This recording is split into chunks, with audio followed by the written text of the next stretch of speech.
Welcome to the Football Show on PLZ Soccer, sponsored by Arnold Clark. I'm Peter Martin. It's Friday. We're looking ahead to the weekend's football in the Scottish Premiership in the company of Alan Rough and the new Celtic Hearts manager, Barry Ferguson. Who'd have thought we'd have been saying that at the start of the season? But we'll discuss that with Barry and, of course, some of the other major topics today.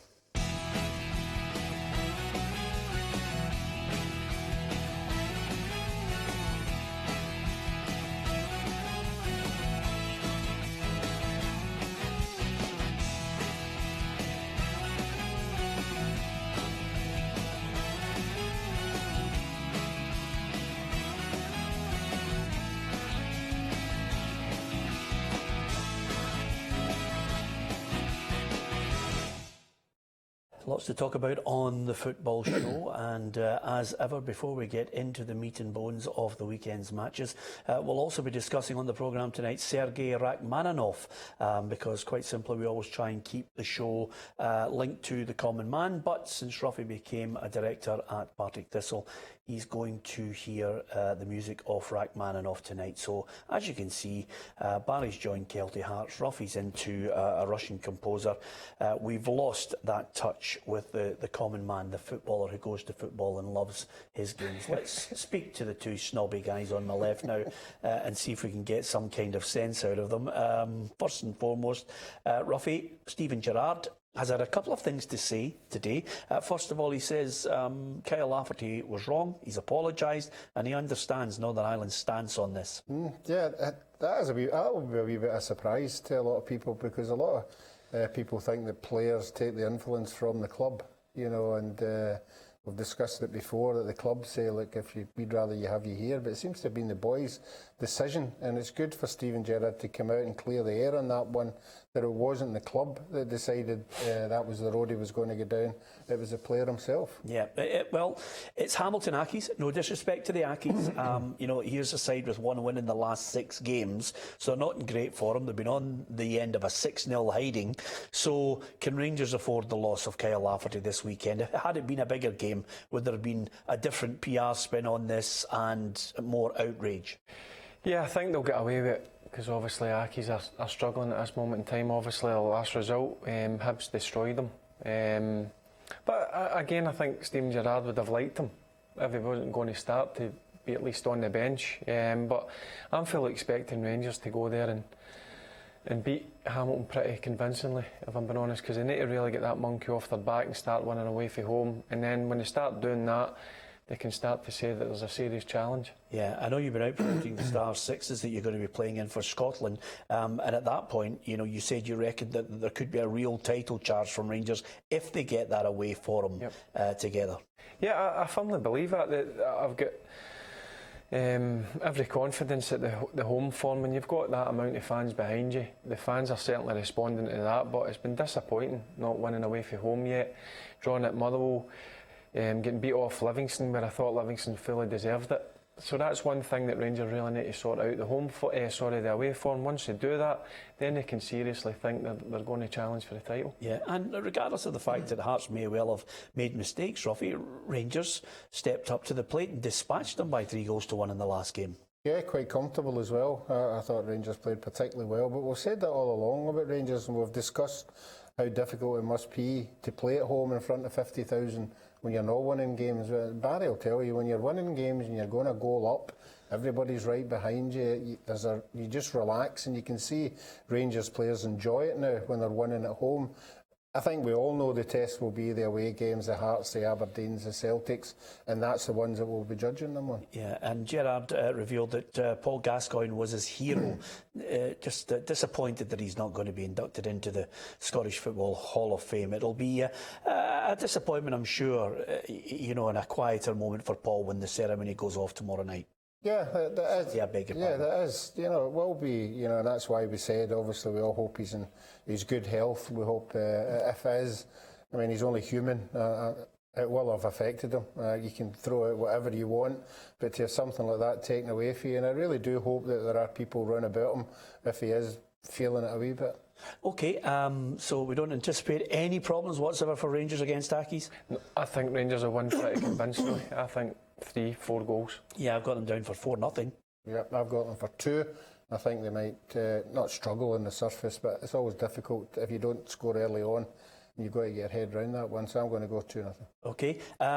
There's a debate over what's game of the day on the Saturday. Celtic against Hibs. It's basically second against third. Neil Lennon says that his Hibs side are no longer fazed by going to Celtic Park at the home of the champions, so they can go there and have a real go. They've got 4 wins out of 4, Roughie, so the confidence is high. And again, we threw the gauntlet down to Hearts. They failed. Now it's down to Hibs to say we can go to Glasgow and win. Yeah, that's been the problem for Hearts and Hibs every time they go on a good run. You know, they have to prove to everybody when they come to Ibrox or come to Parkhead that they are challengers. The two of them are sitting first and second. And I think if Hibs were to go to Parkhead, I'm not saying they're going to win, but if they were to win, then you would have to really take stock. Yeah, well, depending on the way results go on the Saturday, if they were to win in Glasgow, they could actually go top of the Premiership, depending on what happens at Tynecastle. But it's all if, buts and maybes on that. What about Celtic? Well, is it just me? Griffiths looks as if he's a doubt to play against his old side Hibernian, but he's been at the forefront of so many discussions for international duty and at club level. Here's what Brendan Rodgers had to say about his striker today. Lee was brave enough to at least think that he wasn't at the right level where he could help his country, and obviously very importantly help Celtic. Now he's come away. Unfortunately, he's been ill. Not well, so we'll have to see if he's going to be available or not for tomorrow. But I think the message that he was saying was that he wants to ensure, like we've always said here to all our players, is that you have to be physically right in order to, one, play how we want to play, but of course to do yourself justice as well on the field. Yeah, so he might miss it, Roughie. Yeah, I still can't get my head around it at all. You know, even at the level of fitness he was at, he was still good enough to play in the Scotland team, you know, for maybe 60 minutes, you know, and give us his lot, but he decided not to. It's a strange one. Maybe he is suffering for a lot of injuries. We always keep hearing about his calf, this and that, you know, but you would have thought in the space of time that he'd been off that he could have improved his fitness. So let's hear what kind of injury he's got. Yeah, okay. As far as some of the other stories concerning Celtic, of course, their captain has been linked with maybe an approach which hasn't materialised yet from the Australian A-League side, Western Melbourne, who are looking to try and get a big name to come to their club. I wonder what type of things like that happen in football. Obviously, in the last 24 hours, you're more than aware of that. But you've joined Kelty Hearts, I can't see him making the trip to Australia. I still think Scott's got 2 or 3 years kicking that ball. Yeah, I still think, I know he's come to the end of his contract, but I'm more than positive in the next few weeks he'll sign a new one for Celtic. I agree with you, I still think he's got another 2 or 3 years in him. And I think there's obviously going to be a coaching post there after it, so I think he would be crazy to even consider going elsewhere. He's been at Celtic a long time, he's been a successful captain and player, so I think he's just going to stay with Celtic. Yeah, here's Brendan Rodgers on his captain. What I know is that he'd be a brilliant member of staff when he does decide to leave, to be here at Celtic, because he's ingrained in the club. He knows what it means. You know, he's been an historical captain here in his career, and I think when that time comes, I think he can be a great success. You know, again, coaching and managing doesn't just happen. You got to put the hours in, you got to put the work in, and if you base how he lives his life as a footballer, then of course he can be a fantastic coach and manager later, because that's all he's ever done in his football life. He's very devoted, he's very passionate, and I'm sure he'd be a great success at that as well. Yeah, it doesn't always go hand in hand that the captain goes on to become the manager. There are more than a few examples of it, but he certainly knows all about Celtic. He's been there, he's been at the forefront. I know we got a few pelters from some Celtic fans for suggesting maybe he wasn't as celebrated as he should be. to explain it, I was only looking at Scott Brown in the context of where does he take his place among the greats of Celtic.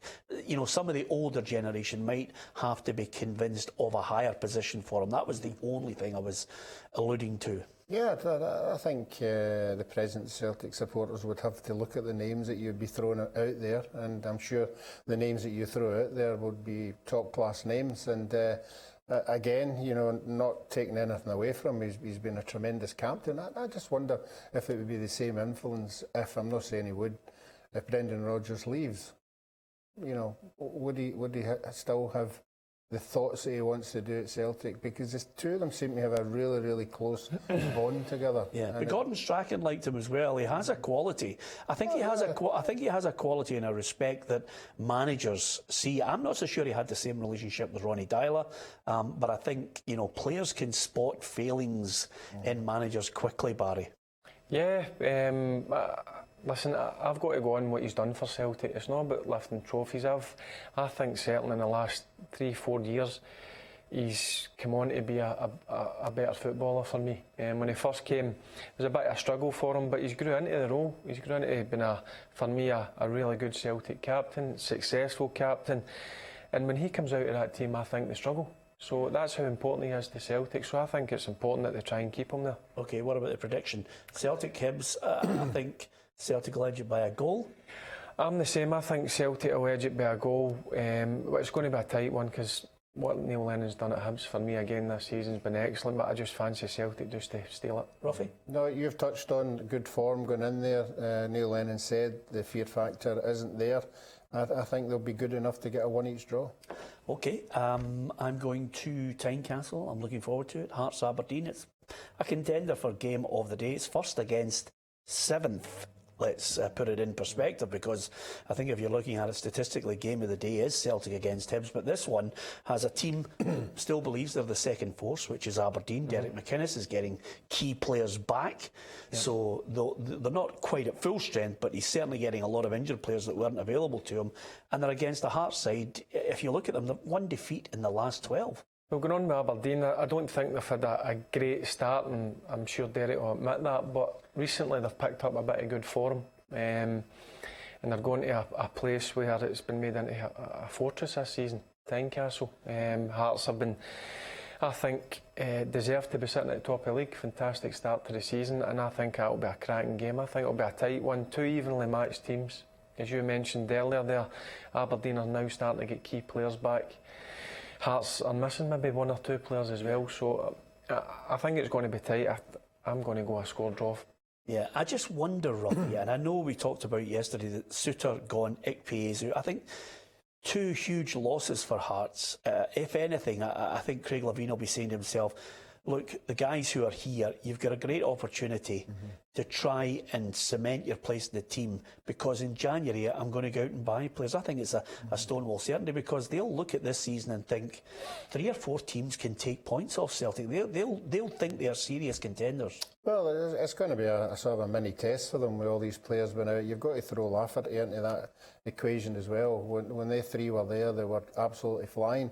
They're not there anymore, and obviously they'll have to put in replacements to see if they're good enough. But I just think with these 3 away from the club, I think Aberdeen will fancy themselves, and I think they'll be good enough to get a draw as well. Yeah, the SPFL right to take the tickets back, Barry, and look towards Rangers fans who could buy those tickets. Yeah, I said earlier I thought Aberdeen fans would have snapped them up, but it's been evident that they've not. So I think it's only right that they take the tickets back and hand them over to Rangers, because Rangers will certainly sell them. Yeah. That's without a doubt. Yeah, and then some, twice over. St Mirren against Kilmarnock. Incidentally, sorry, I forgot there. I'm going to Hearts by a goal. You going a draw? I'm going to score draw. I'm going to score draw as well. Score draw, OK. And for the benefit of anybody who's not keeping up to date with the score, Barry's got 76 points in the head-to-head. I've got 76 and Roughie's got 66. Which, as you know, is the year Roughie England won the World Cup. Just thought I'd make just in case you've never heard that before. St Mirren against Kilmarnock, 11th against 4th. I don't have any evidence. I was looking through everything. I've got no evidence to suggest St Mirren are going to get anything out of it. No wins in 8 against a Kilmarnock side who, over the last 3 games, have taken the scalps of Celtic, Motherwell and Dundee. Yep, I only see Kilmarnock going there. Again, I keep going back to the job that Stevie Clark's done since he's went in there. Has been unbelievable. They're going to be missing, obviously, one of their most important players, Jordan Jones. He's suspended, but I think they've still got a strong enough squad and they're good enough to go there and beat St Mirren pretty convincingly. I think St Mirren, it's going to be a long, hard season for them. It's a difficult one for the new manager coming in. A lot of the players are not his, if you know what I mean. He's not went and signed them. So it's going to be a long, hard season for St Mirren. So I fancy Kilmarnock to go there and beat them. Yeah, and I like Steve Clark because he's always good copy on a press conference, and he just basically says he doesn't really care if Jordan Jones gets a reputation for diving. You know, I mean, at the end of the day, you know, Jordan Jones has to deal with that. Yeah, that's what I was going to say. He will have to deal with it, and it's unfortunate because it might go against him a couple of times later on in the season when he legitimately should get a penalty and the referee will have to make a decision whether he's dived or not. Yeah, well, I'm amazed. It's a good point you make, Roughie, because quite simply, I think it was earlier on in the week, I was looking at footage of a game in England where Paulo Di Canio was playing for West Ham and he was denied 3 penalties. 2 of them absolute stonewallers, and 1 you would have said the referee, if he'd have given it, you wouldn't have complained. Yeah. And it went against him all those years ago because he had that little bit of a reputation at times. You know, Ronaldo got it, and sometimes it clouds referees' viewpoint. Do you know what? It's been big news up here, so I'm certain when he comes back to play, referees are going to think automatically when he's running at a full-back and he falls, whether it be in the box or outside the box, they're going to automatically think, oh, that could have been a dive there. Yeah. So it will go against them. I've got no doubt in my mind that it will. But as you says earlier, I love Steve Clark. He's just straight down the middle. I love the way he conducts himself, and it's Jordan Jones that needs to deal with it. As simple as that. Yeah. Okay. What are we going for there? I'm going 2-0. Yeah, I think I'm like you. I've got no evidence at all of why St Mirren should win this, so I'm going to go St Mirren 2-1. No. What? I need points. Just out of curiosity. I need points. So there's actually no thought process nothing, whatsoever, just to try and steal points. Yes, that's this game's With St Mirren to beat Kilmarnock 2-1. Yep. Okay, and that's basically what happens when you listen regularly to Sergei Rachmaninoff. You lose the plot. Livingston against Dundee. Now, I've got no evidence to back Dundee up other than the fact they've changed managers. So he'll get them well organised. The amount of players that I've spoken to say Jim McIntyre is meticulous. You know, and this is against a Livingston side unbeaten in the last 6 games. Yep. And they seem like a tough nut to crack, and Dundee need them like a hole in the head. Yep, going in Dundee, I think it's a great appointment. I go back to, I was surprised as everybody in here was when he got sacked for Ross County. I'm delighted he's back in because he's a manager. I like watching his teams, as you say, they're always well organised, well drilled, and I'm sure he's been on that training ground the last couple of days to make them hard to beat because they've been losing a lot of sloppy goals. But they're going to a place where it's difficult to play with the surface, but also Livingston. They're not just a long ball team; they've got some really good players in there. So it's going to be a tight one, but I think Livingston will just edge it. Yeah, I share your view on that, Roughie. Before you give us your prediction on this one, fans, you know, in my head I can always hear Gordon Strachan saying, you know, when I worked at Radio Clyde, he said, if 2 guys phone in your phone in and say Gordon Strachan's a dumpling, does that mean I'm a dumpling? You know, he said, what about all the guys that haven't phoned in that like me? Do you know what I mean? And he was trying to get across. Oh, I know how he feels. I know how he feels. But he's trying to get across the point. Here's Billy Dodds. People are complaining. They don't like what he did when the club was in administration, and they've got long memories, and it doesn't look as if he's going to be the assistant. Well, I'm glad that the owner has come out and said, look, I don't want to make a decision on this right away because there are personal decisions you have to make in the game. It's similar to the sort of with the Rangers boys when they were asked to take a cut in their wages and maybe lose their wages and whatever. So Billy has got his life to lead, and I'm Not talking out in turn. I think he was owed money by the club, and he had his right to dig his heels in it and try and get the money that he was owed, because the club have moved on. You know, if he had lost all his money, the club himself has just carried on the way they are. Well, I like the fact that you've pointed that out, because I think a lot of fans miss the point that, quite simply, it's not Billy Dodds' fault that he was offered a contract and the club don't want to honour it. You know? But I think if any of the fans were in a situation, if they worked wherever, in a factory or whatever, and that went under, they would be wanting the money they were owed. And I understand where Dodds is coming from. It's going to be a hard one for Jim McIntyre, because they've been a good double act wherever they've been, so I'm sure Jim will be desperate to get him there, but it's a difficult one. Yeah. Dundee, Livy, who's winning? I think the Livingston bubble's got to burst just a wee bit, so I'm going to go for Dundee to get a draw there, 1 each. Okay, wow, you really are desperate, aren't you? Okay, Roughie so far behind now, he's just clutching at straws. Motherwell against St Johnstone. Now, there's been a wee bit of unrest, you know, maybe the way Motherwell started, but I'm confident that Stephen Robinson, the Motherwell manager, will get it right. I've watched them on more than a couple of occasions. They've got a certain style. They do get the ball down from time to time. So we asked one of their fans, who's a regular vlogger, Gordon Bond, if he would like to give us his thoughts on the Motherwell manager and whether they can turn it around. I already know a few people that are saying Robo out, but I'm still very much Robo in. I think he can turn the singing ship around, and if there is any speculation whatsoever, then I don't think I'll be playing much on his mind, because I think he's very much committed to the club, and he's going to do everything in his power to get us back to where we were last season. I don't think there's a groundswell of people clamouring for Stephen Robinson's head. I mean, there are no wins in 5, but they're up against a team in St Johnstone who have had no wins in 5. So it's two teams that really haven't.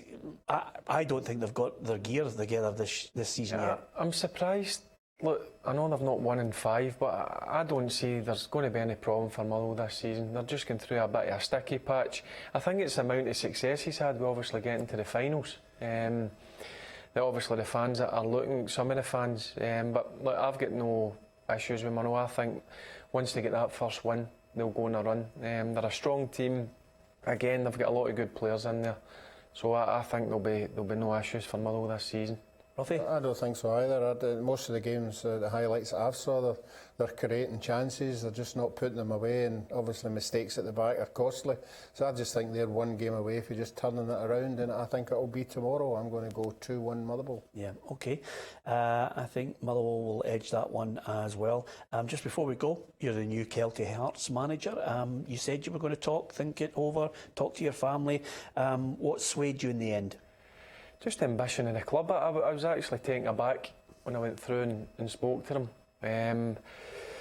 Ambitious, they've got a lot of drive, determination, and it was just right up my street. We got on for the word go, and I like what I've seen at the ground and what they're trying to do, not just as a club but round about the community. And obviously they gave me 4 or 5 days to go and think about it. I watched a bit of footage of the team. I spoke to a lot of people, and they've got a really good outfit there. So it's one of the jobs that excites me, for the simple fact is I don't need to go in and fix anything.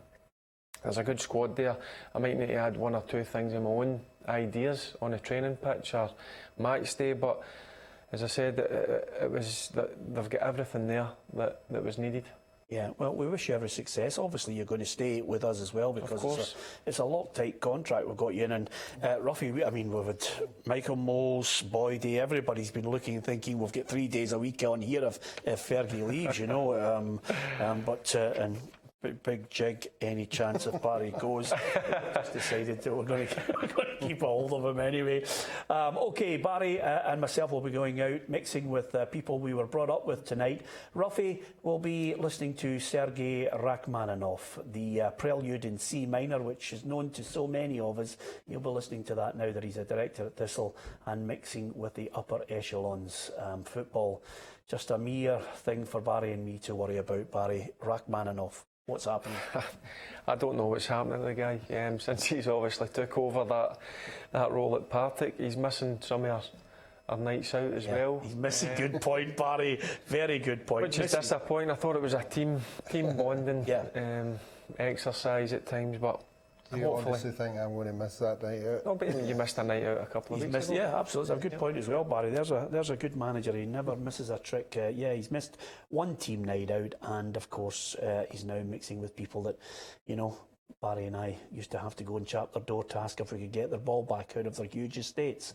Anyway, on that note, we will say goodbye to you. Barry Ferguson, thanks for coming on the show.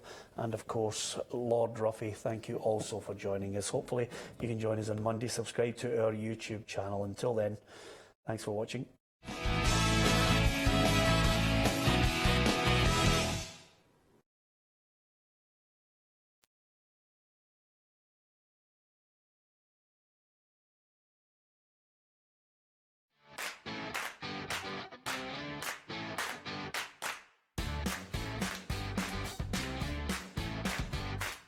Welcome everybody to Barry and Ruffy's show here.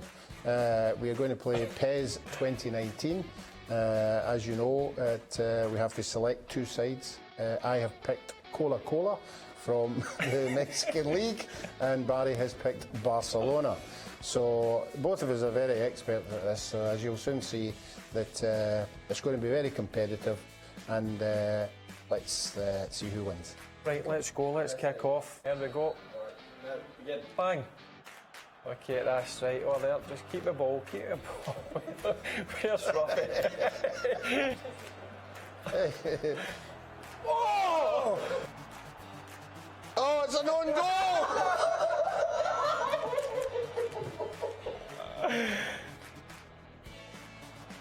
Oh, Messi. shoot! Oh! What's that clown doing? Coutinho, there you go. Lovely. Hey, come on, Roughie. Pass. That's better. Oh, I'm not even doing in here. Who are you passing to? Go on, half him and two. Half him. That's By the way, that's not right. This thing's vibrating. There's something in this.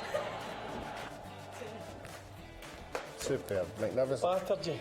We've had a chance to play PES 2019. Now it's your chance. All you have to do is like and share. For your chance to win an Xbox in PES 2019.